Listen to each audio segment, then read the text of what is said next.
Parang bigyan ng tatagumpay ha. Sabi nyo, tagumpay! Ang buhay talaga. Gusto ko marinig si Nanay Masig. Tagumpay! Tagumpay! Ayun! Ayun! Oh, gano'n. Tagumpay eh. Di ba? Pag ikaw yung tagumpay, talagang sinisigaw mo yan. Amen! Hallelujah! Hallelujah! Tagumpay! Buksan muna po natin ang ating Biblia ay nasa cellphone. Unang Samuel 30:24. Unang Samuel. Ayun. Unang Samuel 30:24. Basahin ko, kaya pare-pareho ang magiging bahagi ng lahat. Sabi mo lahat. Maging kasama sa paglusong o naiwan upang pagpantay sa ating mga ari-arian. Alam nyo, ako po'y galing lang sa mission, alam na po ninyo yan. Pero mahintay sa atin dito, ang mga sumulusong may naiiwan. Nakataon ako po'y sinugulong Panginoon sa labanan. Kayo naman ang naiiwan, pero ang sabi doon, lahat daw ay pare-pareho. Nagandin pala at tatamurin natin. Bakit? Kayong naiiwan, kayo rin nanalangin, kayo sumuporta sa lahat ng bagay. Kaya yung reward na tinatanggap ng nabulusog daw, pareho rin ang mga naiwan. Kung nanalangin. And of course, yung suporta, all-out support. And I believe, ang Bride of Christ Church Taytay ay nanalangin at all-out support sa mission. Amen. Amen po kayo? Amen. Kaya yung reward na tinanggap ko, nagtagumpay ang Diyos. Nagtagumpay din ang pinaka-camp natin ditong DOC Taytay. Kaya parampakan nyo sa rin. Yan.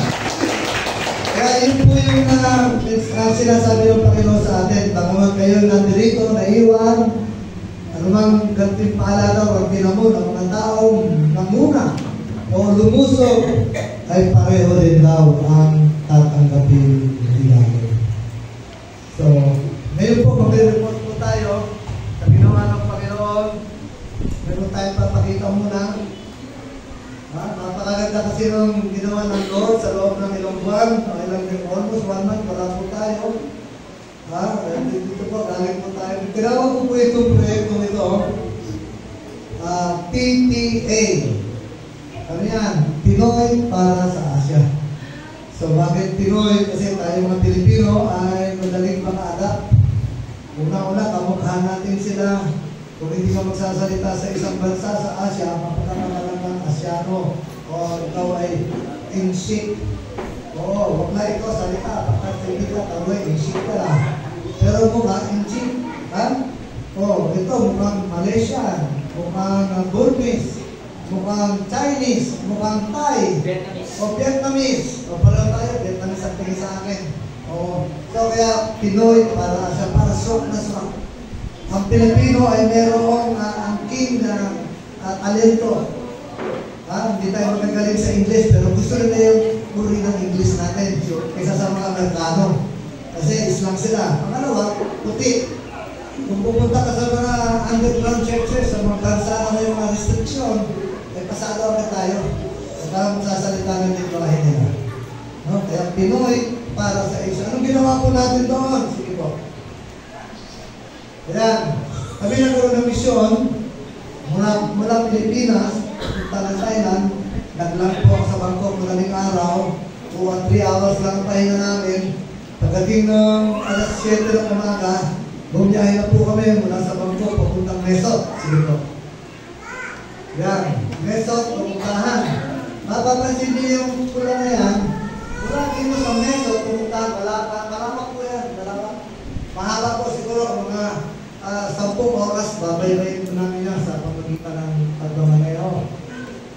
Right hand driving po kami yan. So, ang Mesot, kahit dito sa border ng Myanmar, o Burma dati, para magkaroon po tayo na edukasyon. Yung vision po ninyo. Mula Mesot at Kapuntahan, border dalawa dyan ng Laos. Sino nakakaalam ng bansang Laos? O konti, kasi Laos eh. Laos talaga, Laos. O, hindi pa bibigyan ng tuon. Sige, lang na tayo. Yan, 707 kilometers yan, 7 provinces, 14 districts, 7 million people, 200 churches sila scattered. Kalugar na ito. Kakagayan po namin yung pitong probinsya na yan at mag-minister po kami sa bawat simbahan.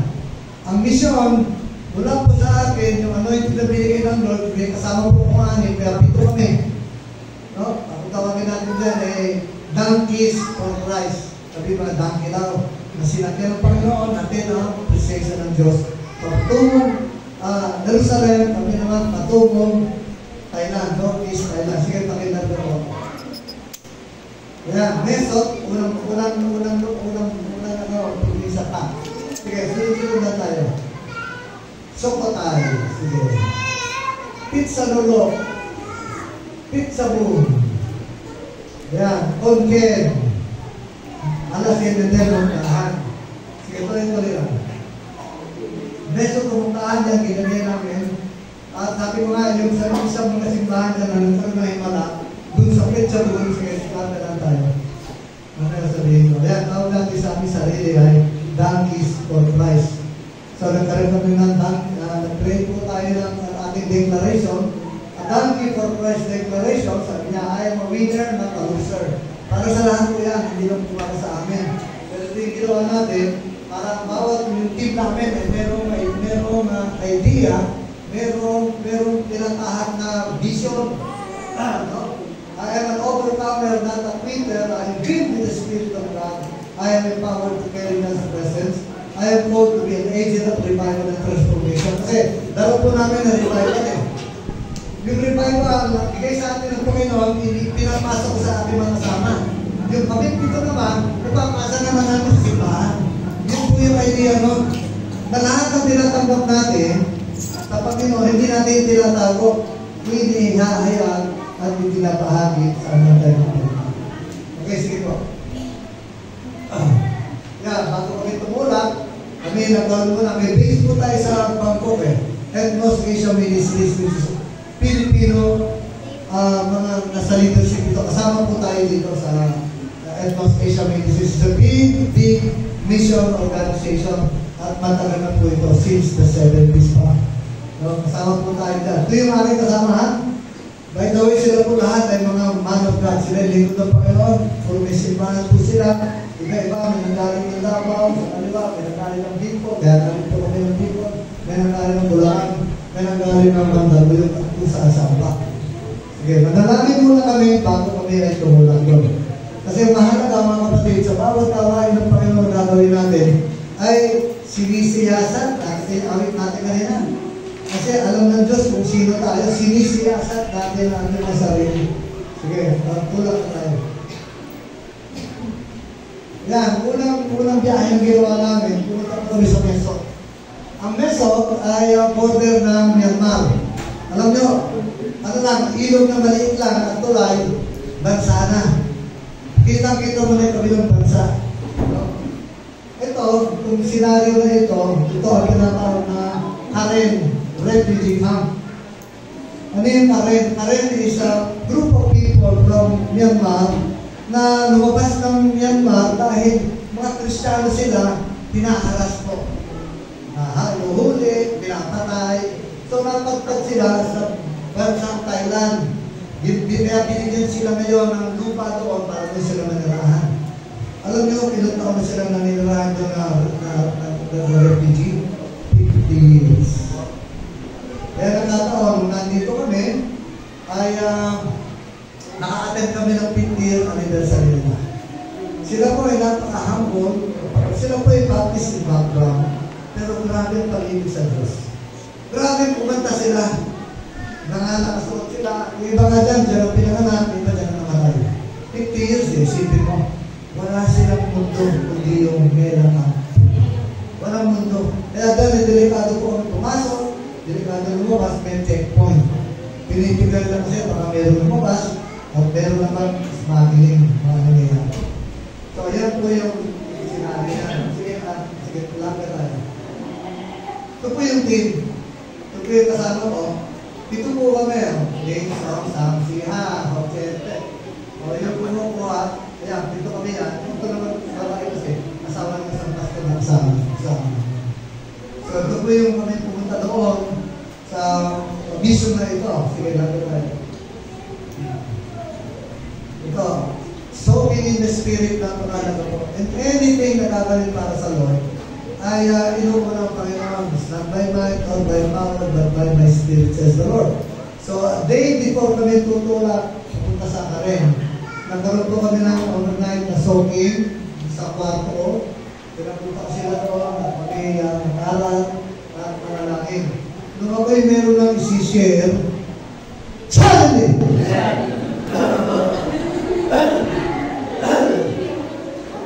Baka may natutulog ko. Suddenly, ang sabi sa akin ng Panginoon, step aside. Hindi mo maintindihan na step aside. So, sabi ko, Lord, ano ba yung ibig sabihin? So, ibig sabihin, wala muna kaming gagawin kung hindi sinasabi ng puso at hanapin ng Panginoon. So, nagkaroon kami ng parang seeking ourselves before the presence of God. Alam niyo, nakakatuwa. Inanoint ko po sila ng mga kamay nila. Inanoint ko sila ng oil. Alam niyo, after that, isa-isa. Yung nandun sa katayo sa ground. Hindi lumapit dito sa mula. Nagpatawaran sila. Pero para silang hindi magandang relasyon. Kaya yung pala sabi na lang sa akin, step aside. Yung pala, meron silang hindi patatawaan, maaaring nagkaroon sila ng issue in the past. Hindi po pala nila na-resolve ngayon. Kaya bago kami tumulak, kumbaga sa nilinis muna kami as a team bago mag-mission. Kasi hadlang po, mga kapatid, mamili-pemili hadlang ang anumang bagay na balakid at alam ng Diyos na mali, ay hindi pagpapatayin. Kaya nangyari, nagpatawaran, nagkaroon ng cleansing, in other words. So, yan po yung nangyari doon. Sige tuloy tayo. So, in the Spirit, napakalaga sa ano mga bagay na gagawin natin. Example, mag-worship din ka, tutok-tok ka. Ito'y maliit na mission ito. Mission po yun eh. Maliit na ministry yan. Kahit sa ganun pamamaraan, sinisiyasan ang puso. Kung meron ka hindi ayos ng mga katimay mo, lapitan mo. Tatawaran kayo, hindi ka ng tawad. So, ganun din sa simbahan. Papasok ka ng simbahan, alam mo meron kang kagalit. Alam mo, isa, sa labas lang natin nakikita yung kakagalit, pero mas marami sa loob eh. O, sa totoo lang, masama ka ng loob. Mga hindi patawaran, hindi yung worship ka lang eh. Pero hindi yung masyadong pagpapalain ng kasi alam ng Lord niya. Anumang bagay, na meron ka lang, hindi mo ma-enjoy yung fullness. Kaya nung step aside, sabi, hinayaan mo ang presence sa Panginoon, speak, mag-move, after this, ang ganda na nangyayari. Sige, tuloy tayo. Yan, pasok na kami. Yan, nakikita nyo, Thanksgiving service. 50th anniversary. Marami yan. Current displaced people ang tawag sa kanila. Alam nyo, binihirang tao nakakaroon nitong ganitong informasyon. Kaya kayo pinagpala. Kasi hindi basta ito sinishare sa labas. Kasi bawal talaga ito. Yung ginawa po namin mission dito, hindi din ang mission dito. Buhay ang kapatid. Marami lang akong mga kasama na buhay dito. Checkpoint, pinorto, pinagasampan. Parang bibigyan ng tono. Makalaya rin naman.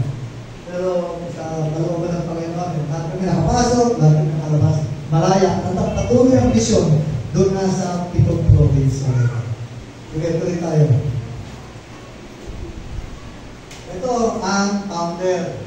Ito po si Pastor Robert. Almost 80 plus years na yan. 50 years na siya nandiyan sa camp na yan. 15 camps po yan sa loob. Itong camp na pinuntahan namin, Mela Camp. Ang anak niya, si Wagi. Laging nag-Wagi. Si Wagi. Ang tawag sa kanya Ramo, pastora. At siya rin yung driver namin. Grabe magpanayo to. Yung pasunod daw namin, nagtataka siya, shock car, pangin. Sana man lang, makikita mo, mag-iilaw yung stoplight, yung dyan. Yan, yung sa brake, di ba? Iilaw yung light sa kotse. Hindi umiilaw eh. Grabe, pag guminong gano'n, lahat mo wala sa kanya yun. Sanay na sanay siya sa mga bundok, mga pangin. Sige. At pali, nandito yan last week. Doon pupunta rito yan. Salita sa San Church. Sige. Ito naman, after namin doon, ito, libre ito, pero nakarating kayo dito, libre ha. Exciting, ano? Baka kayo nasa biyahe din. So, ito naman, tawag Friendship Bridge. Itong Friendship Bridge na ito, tulay lang ang pagitan mula doon sa Thailand, doon sa Burma. Merong lugar sa Thailand, pag tayo mo sa isang lugar, tatlong bansa makikita mo. Thailand, Laos, Burma, tawag doon, border triangle. Ang pumapagitan lang, Mekong River. So, napakaganda po dito talagang adventure. Hindi lang adventure, kundi yung talagang matututo at center nakikita mo yung mga iba-ibang. Sige, sige pa. Tapos, nanalangin kami doon sa korte. Nakita niyo yung harap na yan, yung ingredients na yan, puro na po yan eh. Ganun po yung kanila, kasi ito, mga dito, so, pinag-pray po namin yung bansang Burma doon sa border ng Thailand. Sige pa. Then, pumunta kami sa aming warehouse na kung saan siya nakatawag mga Biblia. Hindi lang namin nandito eh. Ito po, kaya warehouse ang tawag namin dyan. Diyan nakatago yung mga Burmese Bible, Vietnamese, na pina-ismagay namin sa bansa nito. Ito, si Wagay, pinag-pray namin. Pansin naman yung t-shirt ko, ha? Natamumukha niyo pa yung t-shirt ko. Ha? Dapat bumili naman kayo. Ang tira naman kayo. Ang ganda ng tela. Ang ganda ng print. We can help, sabihin, help naman, but we can help someone. Yun yung advocacy at ito ng kasawang Reverend Daddy at Sister Geraldine. So, ayan po yan. Nakarating sa Thailand ng t-shirt ko, ha? Hallelujah. Sige, nanda tayo. Ito na ngayon ang selebrasyon. Napakaganda mga kapatid. Napakaganda. Wala ko po nakatayo lang mga tao dahil anibersaryo. Pagka-Sunday service nila, yun ang mga suot nila tribal attire. Binibigyan po tayo yan eh. Binibigyan ko na iba eh. 50 years, anibersaryo nila dito. Kaya masaya. Masaya sila pero sa the same time, malungkot. 50 years na ito lang ang mundo. Tatagal pa kayo doon. Yung ang tao na nakatulong lang sa bahay, halos mamatay na, hindi lalabas eh. Kundi pupunta sa mall. Walang mall eh. Buti na lang, praise the Lord. Kompleto ba sila sa gadgets? Cellphone, iPad, computer. Meron silang tuong community. Alright, so sige. Yan. Pakibalik mo lang sa isa ka. Ito naman 50th cutting ribbon. Sabi mo na sa nila, maganda. Grabe siya pati kumanta, mga kapatid.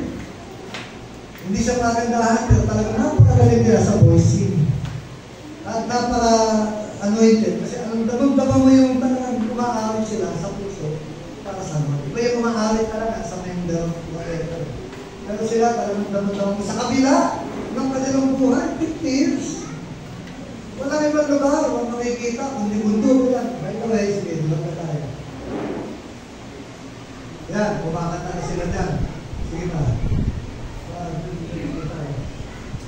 Ayan, nakita niyo yung mga puno-puno na yan. Burma na po yun. Kaya anytime, ginagawa na sila yan. Nung pag may panahon, mga 80s, unang punta ko dyan, late 80s. No? Pagka may aeroplanong tumutunog, pagka ang tunog daw okay lang yun. Pero pagka tunog daw takbuhan na kami, foxhole. Kasi pagbabagsak ng bomba, gumagana po yun. Kaya marami yung simbahan dyan sa sunod. Pero ba't na simbahan, gawa ng bamboo, gawa ng ahon, yan po yung nangyayari. Yan po yung nangyayari. Pero ka pinanganak. Imagine na, gano'n? Kaya mapalad pa tayo lahat ng mga nandito kung pawaan ang sarili mo. Mas maraming kawawa, pero pinagpala na. Sige, sige. Yan, binitigan na yung balon at tali. 50th year anniversary, pero 50th year in captivity. Sige, sige na, sige. Ito na, pagkatapos yung laga namin. Papunta na kami sa mesa, talagang ganyan na po namin yung 7 simbahan. Sige, yan. Alam na maganda sa Thailand. Napakaganda ng pamadaan. Sige, isip-isip lang tayo. Bawat bansa, bawat lugar ng probinsya, dito ka namin, pinapanalangin namin. So, kahit sa Catholic kami, kahit sa dito na. So, pinag-pray natin. Sige, bago pa tayo. Ito na yung isang simbahan na pinuntahan namin, Petsabog. Di-waste po namin ito, hindi namin nakita. Hanggang sa huling ko na yung waste. Kasi nasa gitna na kami ng palaya. Wala nang daan. So natanong kami sa mesa, paano tayo ngayon? So nakita namin sa kanilang malayo ng palaya, meron pa parang dokumento nakita namin. So hindi po namin. Ito nga pala yun. Sige. Nakapag-finisher tayo doon, alam niyo yung tao na sa metro simbahan, 15 lang, wala pa eh. Kailan na tayo?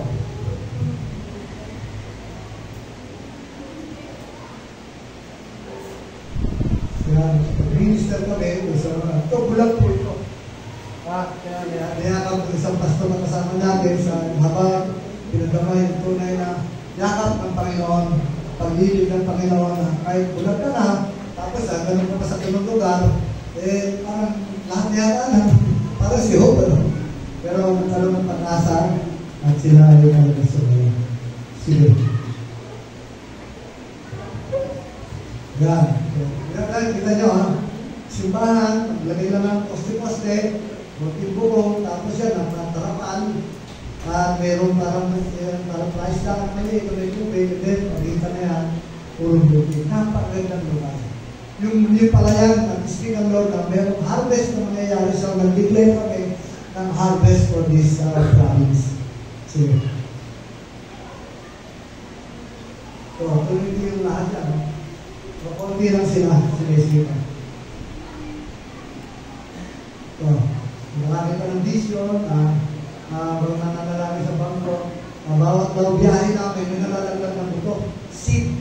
And sabihin, word of God. Hindi masasayang. Kaya pinakita ito ang kalayan natin. Sige, naman tayo. So, pagdating sa content, ito yung uli ng kanin nila. Kaunyaw, ang tawag na kaunyaw, which is Thai Lao kind of rice. Sticky rice na. At ang uli ng pagkain, wala sa tunggan, sa kinukuha, binabangko. Tapos kukuha namin ng karami, binibilog. Tapos pag nabilog na, sa usawa niya, karamihan ng mga bitsa ko nila, fresh. Fresh na talong, fresh na okra, fresh lahat. Yung sitaw, pati yung saging, yung puso na saging, fresh. Kain.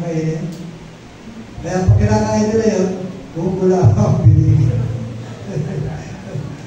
Okay, sige lang na. Pagdating po namin sa Kunken, nakaroon kami ng meeting. Ito bayari ng mga nagawa, leader po natin sa Ethnos Misa Ministries. So we evaluate kami yung aming gagawin. At yung ginawa namin at gagawin pa. Sige, laga tayo.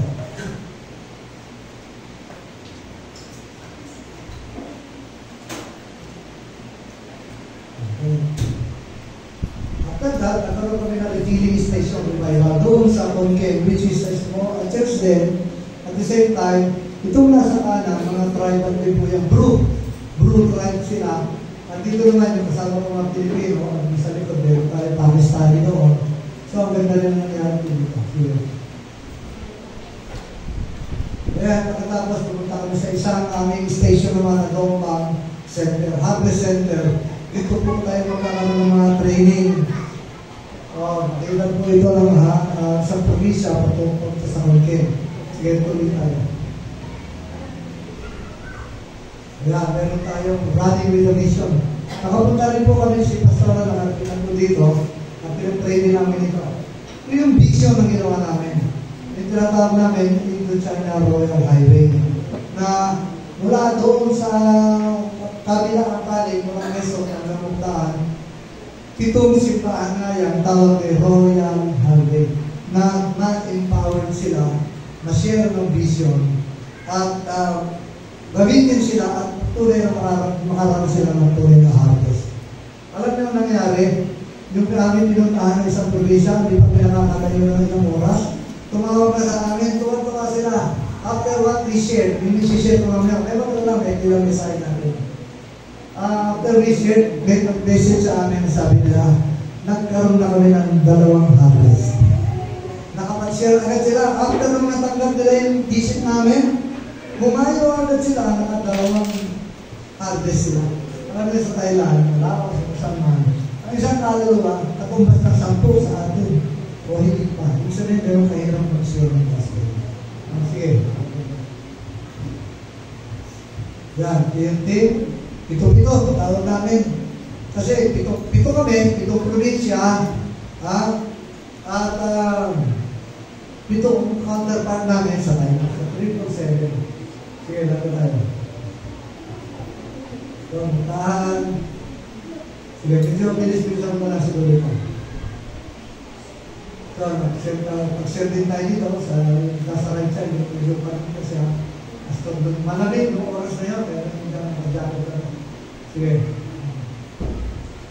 Sunday service, na-distribute kami sa inyo ng simbahan. At maganda nangyari dito, as usual, nagdiwa ang Panginoon. Tayo pastor ito. Ito yung sa church sa pinuntahan natin, yung mga naramihan, yung mga monsignors na rin. Dito, nagkaroon tayo ng agreement sa pastor dito, na sabi ko, pwede ba i-gather mo, i-gather ninyo, yung mga simbahan dito, tinanong ko yung pinaka-leader, ilan yung simbahan, under age, sabi niya, 12. Sabi niya, pwede gather them all. Sabi niya, meron pa iba, sama na natin natin. So, nagbigay ako ng date by August, babalik kami dito, to have a wide Northeast conference revival. Sige, sige pa. Sige, mga iba simbahan ito. Sige. Ito, bringing the present God to the nations. Nagawa ko namin ang vision ng ganda.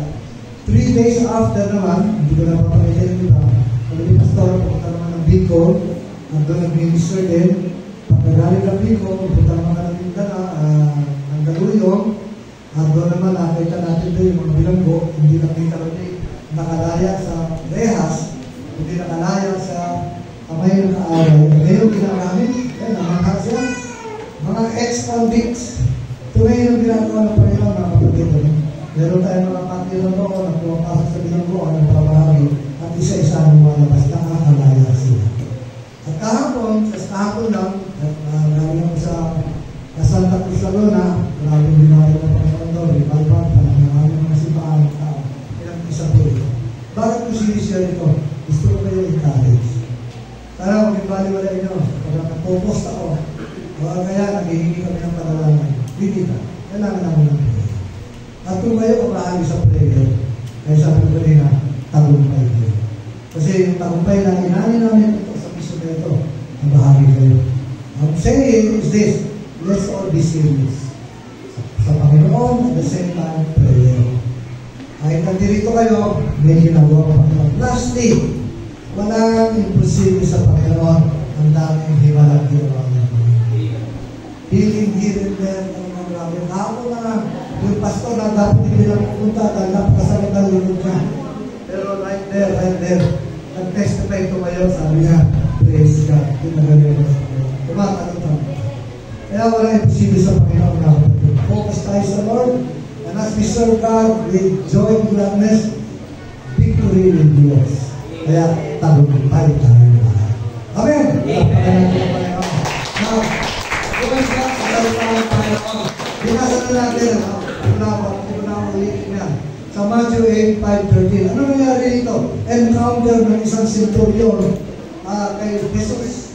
Sino ba at ano ang centurion? Ang centurion po ay isang sundalo na mataas ang ranggo. Siguro sa atin yung centurion, panahon natin, baka general. Isa sa mga general niya. At isang araw, alam niya darating si Jesus sa lugar nila, doon sa kanilang nakita lamang ng centurion. Sabi niya, pinakalang makita ko siya, nakausap ko siya. Kaya sabi ng centurion, dinala niya yung kanyang tauhan na mayroong karamdaman. At ito ay talagang parang imposible. Alam mo, sa isang general, para lumapit sa isang o humihingi ng pabor. Parang sa kanya, napakalaking ito. Kumbaga, general Kumbaga, sabi nga niya, ako yung general na lahat ng gagawin ko, iuutos ko lang sa tauhan ko, gagawin. And yet this time, siya yung malapit sa Panginoong Jesucristo upang humingi ng tulong. Bakit? Ito tatanong sa inyo ngayon. Sino nakakakilala kay Kristo? Sa oras na ito, si Jesus. Amen. Sino nakakakilala kay Jesus? Amen. Ano? Gano'n nyo kakilala si Jesus? How much do you know? How much do we know Jesus? Dito sa istorya na ito, nakita natin gaano kakilala ito ng Centurion. Bilang isang general, bilang isang may kapangyarihan, may otoridad, hindi niya na sinantabi niya ito. Kasi mayroong darating na mas mataas sa kanya. Walang iba kundi ang Panginoon Jesus. Upang dalhin niya yung problema niya. Alam niyo, lahat tayo may problema eh. Kanino mo dinadala ang problema? Sa pera? Ha? Dinadala mo ba kung saan? Halimbawa, may sakit sa doktor, walang problema naman siya. Pero yung karamdaman na nilalapit niya, imposible din. Pero bakit siya lumapit kay Kristo? O sa tatlong kadahilanan, isa ko sa inyo. Sabi ko nga, alam ng Panginoon, kung hindi ko pa lumalapit, alam na niya. Kaya sabi sa Exodus 3:7, sabi niya kay Moses, alam ko naman lahat yung mga nangyayari sa inyo. Nakikita ko at naririnig ko. Sa oras na ito, nakikita ng Lord ka, naririnig ng Lord sa puso mo, at alam niya kung anong ginagawa. Now, going back dito sa centurion, tatlong importante ang kanyang ginawa. Number one, lumapit siya sa tamang tao. He came to the right person. Bakit? Kasi si Jesus kilala niya. Kaya sabi sa Hebrews 12, looking unto Jesus, the author, the finisher of our faith. No? Kaya nga, palagi sinasabi ni Jesus, pag meron kumaling ayon sa iyong pananampalataya, ikaw ay gumaling. Nakita mo ang puso ng Panginoon, parang walang titignan mo, walang tao, parang kami ang konting kaabang pa. Si Jesus, hanggang sa mga ganun palato, napakahanggang. Meek. Kaya kasi inilutulad sa isang tupa. Ang tupa, kahit anong gawin ninyo, hindi po yan magliliyak. Ang pinakamasakit daw sa tupa, anong pinagaling ng New Zealand, pinakamasakit sa tupa, ang ahitan sila. May tawag doon parang tatanggalin mo, doon mo lang marinig yung hit ng tupa. Pero other than that, ang tupa, hindi siya nagalaw. Kaya nga, pinulutulad si Jesus. Sabi nga sa siya, nung siya ay nandun, he opened not his mouth. Hindi ba na nagreklamo? Hindi ba nagsabi lang, paano ba ginagawa sa akin ito? After all, what I have done. Pero sabi niya, my Father's will be done. So, anong ginawa nito mga centurion ko? He came to the right person. Bakit? Naniniwala siya na wala iba na si Jesus ang papagaling sa kanyang tauhan. Because Jesus is the healer. We thank God for medicine. We thank God for the doctors. Pero kapag kahit ng mga doktor, ay pag wala ang pag-asa, ang sinasabi, ipasa Diyos na naman. So ngayon, nire-remind tayo ng Lord, nasaan ang iyong pananampalataya? Nasaan ang iyong, sabi sa Hebrews 12, 1 and 2, sabi niya na, looking up, sabi dito, sabi dito, now faith, Hebrews 11:1, now faith is the substance of things hoped for, the evidence of things you do not see. So ang pananampalataya, napakaalala. Sa lahat ng aspeto ng ating buhay bilang sa pananampalataya, napakahalaga na isang mananampalataya, alam mo kung saan ka nakatayo. Alam mo ang iyong pananampalataya kung saan nakatayo. Pananampalataya mo ba isang mundo? To see is to believe? O ang pananampalataya mo nakatuon sa salita ng Panginoon? Kaya nga doon sa sinasabi sa Hebrews 11:1, sabi doon, now, kailan na pananampalataya? Ngayon. Hindi yung makikita ko muna bago ako maniwala. Kaya sabi ni Jesus, ang centurion, mamaya makikita mo, ay wala na gagawin mo dyan. Kaya nga, ang ating pananampalataya, hindi makabatay sa ating pakiramdam, sa nakikita, o hindi nangarap sa lalay sa mga bagay na sinasuggest ng mundo. Now, faith is the substance. Mayroon naman, ano ito, gagaling sa ita ng Panginoon. Mayroong pag-asa, sapagkat si Kristo ay ating pag-asa.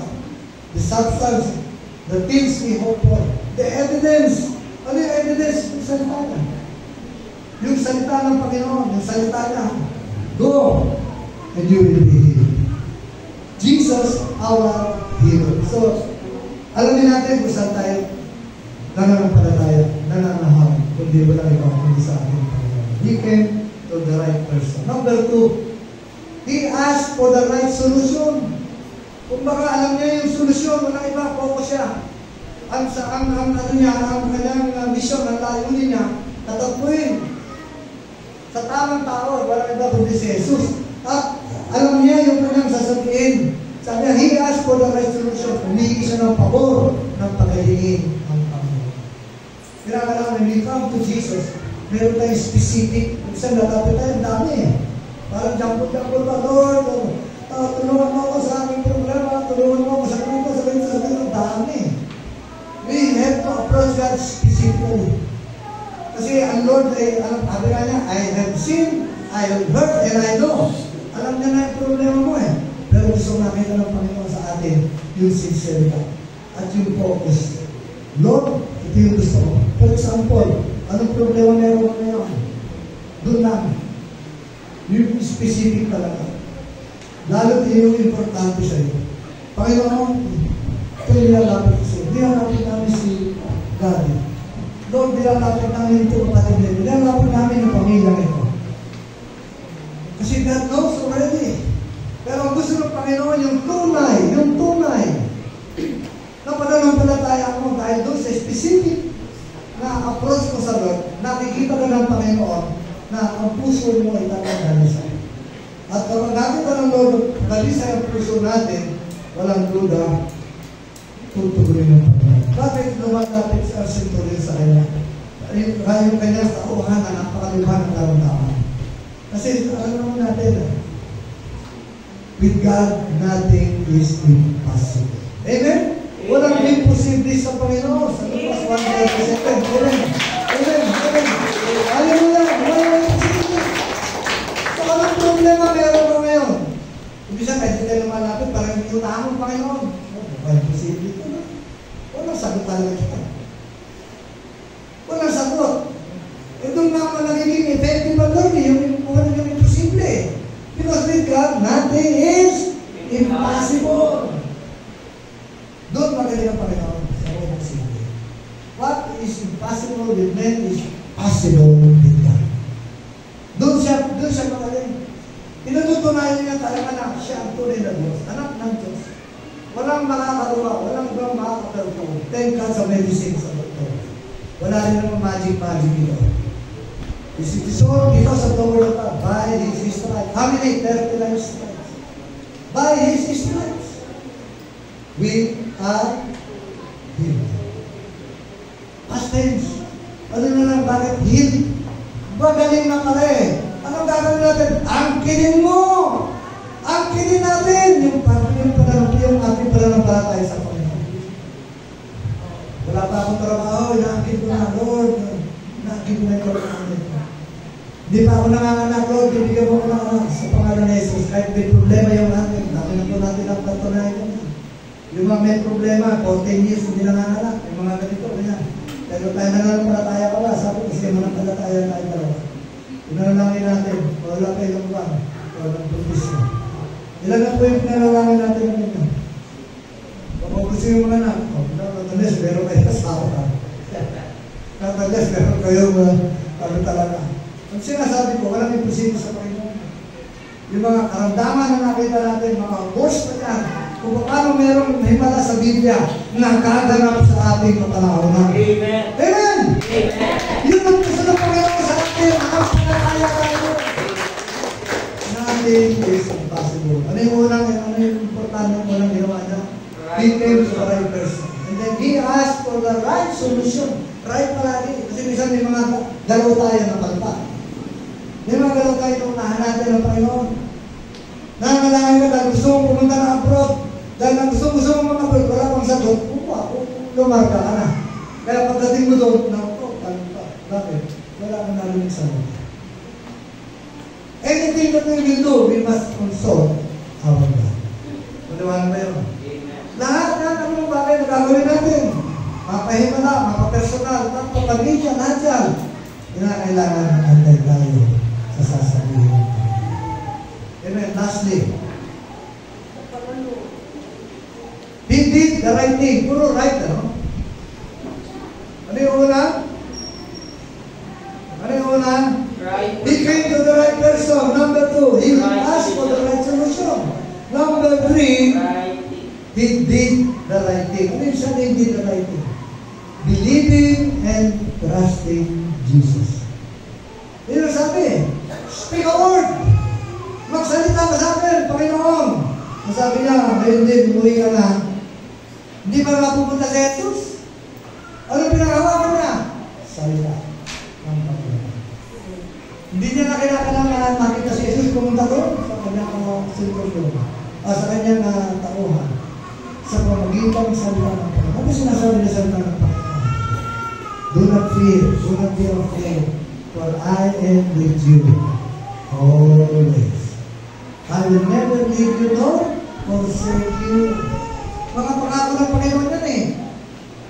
I will uphold you in whatever problems you may have. Tamawakan natin yung mga pangako ng Panginoon.